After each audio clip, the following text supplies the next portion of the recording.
You step through a doorway that tastes of cream, and suddenly you're standing in a world made entirely of cheese.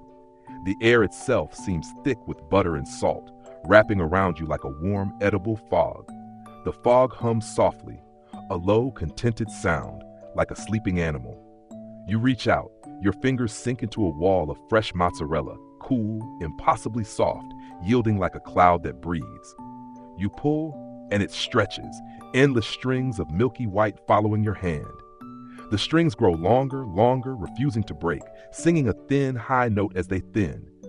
You wrap them around your fingers like yarn, then eat them slowly. The moment they touch your tongue, you feel lighter. Your feet barely touch the ground. The mozzarella tastes like drinking liquid moonlight, and the air around you turns pale silver. You walk forward. The ground beneath you is a vast sheet of aged Parmigiano Reggiano, granular and golden. Each step releases a small puff of warmth, and you hear it. Tiny crackling sounds like distant applause. You kneel down and break off a chunk.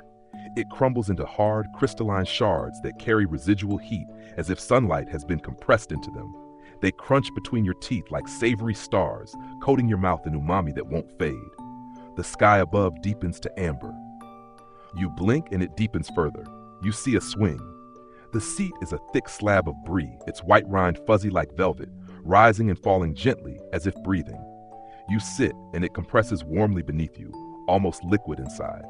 The cheese exhales, forest floor, damp leaves, the underneath of mushrooms. You tear a piece from the chain, soft camembert that oozes the moment you touch it. The smell unfurls in layers, first wet earth, then fungal steam, finally a warm cream that clings to the back of your nose. You swing higher. With each arc, the world blurs slightly, as if melting at the edges. Nearby, a vine grows water crackers, crisp and plain. You pluck one. It snaps with a clean, bright sound. You place the camembert on it and bite. The cracker shatters. The cheese flows. Suddenly, the air becomes thicker, moves slower. You chew in what feels like slow motion, tasting every molecule. You notice a slide. It's carved from a massive wheel of aged Gouda, the color of burnt honey, glowing faintly from within.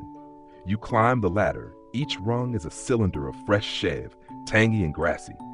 As you bite into them ascending, your body temperature rises slightly. The goat cheese tastes sharp, bright green, like biting into a hillside. At the top, you push off. You glide down the Gouda, your hands trailing through its surface, scooping up handfuls of butterscotch sweet cheese dense with aged crystals. They crunch softly, tiny, precious sounds. The cheese tastes like time itself, caramelized and patient. Behind you, the slide begins to heal, new cheese growing slowly like moss over stone. You find a fountain, but instead of water, it flows with liquid burrata cream, phosphorescent in the strange light. You cup your hands beneath the stream. The temperature is body warm, exactly the warmth of a sleeping animal.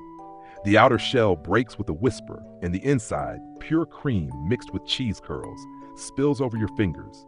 You drink deeply. It's an explosion of richness, coating everything, the strands tangling on your tongue. You feel your taste buds expanding, multiplying, becoming more sensitive. Colors taste different now. The white of the cream tastes like silence. You discover a cauldron. It bubbles over a flame that casts no shadow, filled with melted Gruyere and Emmental, golden and glossy.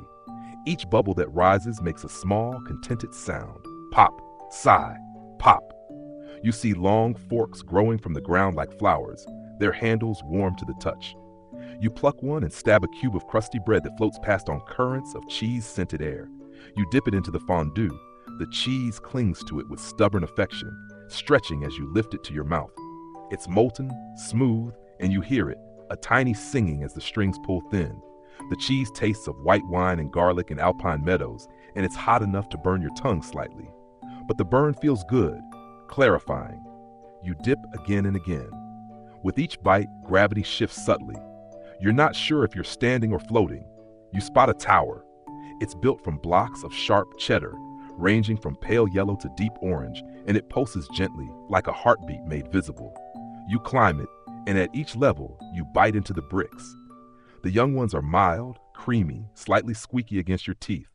The older ones crumble in your hands with a sound like old parchment tearing, making your tongue tingle with crystalline intensity that builds and builds. You find a wine bottle growing from the tower's side, deep red Cabernet. impossibly dark.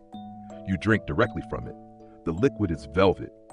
Then you bite more aged cheddar. The tannins cut through the fat, the cheese softens the wine, and for a moment you taste autumn, entire and complete. The sky above you shifts to rust-colored. You enter a garden. The flowers are rosettes of crumbled feta, salty and bright white against beds of ricotta so fresh it's still warm and breathing. Tiny, imperceptible movements. You pluck the feta petals and they dissolve on your tongue in stages. First salt, mineral and bright, then a grainy breaking apart, then finally a lingering ghost of sheep milk and Mediterranean wind. You scoop the ricotta with your fingers. It's cloud-light, barely sweet, more idea than substance. You spread it on a leaf of crisp flatbread, simple. The taste is so clean it makes you forget briefly where you came from. Behind you, where you've eaten, tiny grass-like threads are beginning to grow from the cheese, new flowers, reforming slowly. You find a carousel. The horses are sculpted from gorgonzola, their manes streaked with blue-green veins that seem to move slightly, like underground rivers. You mount one and bite into its neck. The sharp, pungent flavor hits you like a small explosion, earthy, moldy, alive, almost spicy. The cheese is creamy but crumbly, the blue veins tasting stronger, sharper, like biting into concentrated funk. The smell blooms in waves, first ammonia sharp, then mushroom dark, finally settling into something almost sweet at the very back of your sinuses. You grab a glass of port wine that dangles from the carousel ceiling on an impossible thread. You sip, sweet, thick, dark as crushed velvet. You bite more gorgonzola. The combination transforms everything. The sharpness rounds out. The world briefly echoes. You hear your chewing repeated softly, far away. You see a tunnel. Its walls are lined with manchego, pressed and firm, crisscrossed with basket patterns that seem to shift when you're not looking directly at them. You walk through, running your hands along the surface, peeling off thin slices. They're nutty and grassy, with a satisfying chew, slightly oily on your fingers. The smell is warm wool, lanolin, Spanish sunlight compressed. You find a bush growing Marcona almonds. You eat them together. The nuttiness doubles, echoes, harmonizes, creates a third flavor that isn't nut or cheese, but something golden between them. You discover a sandwich press. The bread is sourdough, thick-sliced and impossibly real. You layer it with provolone, smoky and stretchy, smelling faintly of campfires. The press heats up on its own, glowing gently. You hear it, a soft sizzling, the bread crisping, the cheese beginning its transformation from solid to liquid. When you lift the top slice, strings pull between the halves, making tiny snapping sounds. You bite in, the bread is crispy hot, the cheese is elastic and squeaky against your teeth, slightly smoky, salty enough to make you want more immediately. Your body temperature rises another degree. You feel flushed, euphoric. You find another cauldron, smaller. This one holds Vacherin Mont d'Or, so ripe it's become liquid inside its wooden box, which seems to be breathing. You see boiled potatoes bobbing in a basket nearby. You spear one, dip it into the molten cheese. It coats the potato completely, thick as custard. You eat it. The cheese is funky, barnyard-rich, almost obscenely alive, tasting like it has a pulse. The flavor is so intense you briefly forget what language you speak. You notice a picnic blanket. On it, thin shavings of hard pecorino romano that curl like wood shavings, wrinkled black olives, fresh figs split open to show their red insides glistening. You eat them in sequence. The pecorino is aggressively salty, sheepy, sharp enough that your eyes water slightly. Then the fig, honey sweet, with tiny seeds that crunch.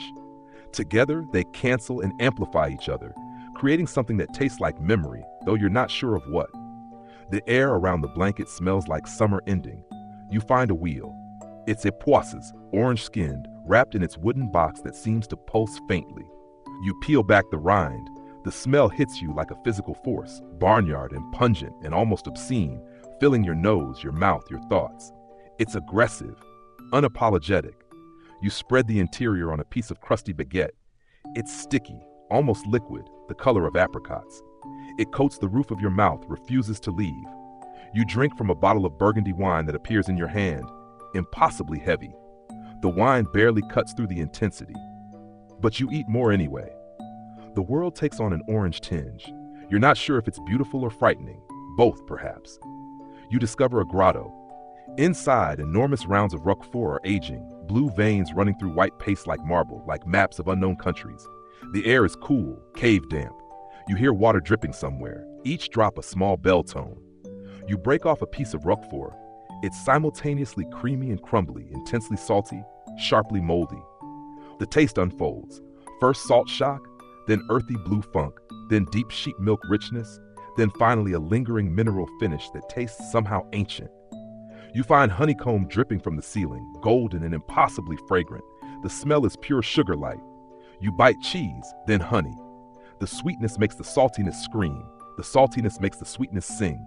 You stand there, chewing, unable to move, caught between two flavors that shouldn't work, but create something transcendent. You see a fireplace.